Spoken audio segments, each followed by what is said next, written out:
Que imagens esta cena da multiplicação dos pães provoca ou deve provocar em nós? São coisas, meus irmãos, são pequenos detalhes que Marcos, ao nos contar, evoca o Antigo Testamento. E eu gostaria de considerar algumas dessas coisas com vocês. Primeiro, é que em 3 versículos aqui, no capítulo 6, o Evangelho diz que aquela multidão estava num lugar deserto. Versículo 31, Jesus diz assim para os seus discípulos: vinde para um lugar deserto. Versículo 32, ele usa a expressão lugar solitário. A expressão, ou melhor, a palavra usada lá no texto original é a mesma palavra que aparece no versículo 31. De onde vem a nossa palavra ermo, né? A palavra grega eremos. De onde vem o nosso... O que é um lugar ermo? É um lugar onde não habita ninguém. É um lugar vazio. E depois, no versículo 35, são os discípulos que falam a Jesus: é deserto este lugar.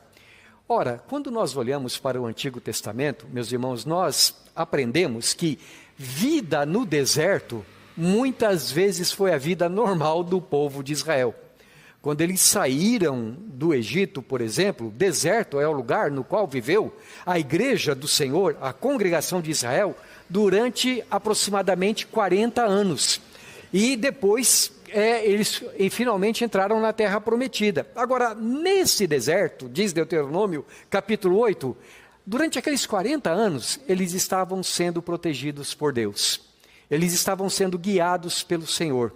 Ou como lemos, né, no profeta Isaías, o Espírito do Senhor e o anjo do Senhor estavam conduzindo o povo de Israel ali.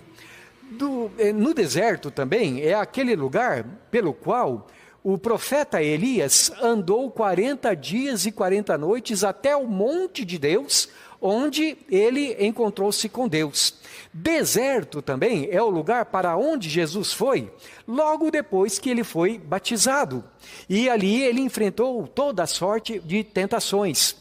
As regiões desertas da Arábia foram o lugar para onde o apóstolo Paulo também foi, depois da sua conversão. E ali ele ficou 14 anos antes de começar a pregar o Evangelho. Então fiquemos com isso na nossa mente. Os discípulos foram levados pelo próprio Senhor Jesus para um lugar deserto, para um lugar onde não habitavam pessoas, para estarem ali com Ele. E assim também aquela grande multidão.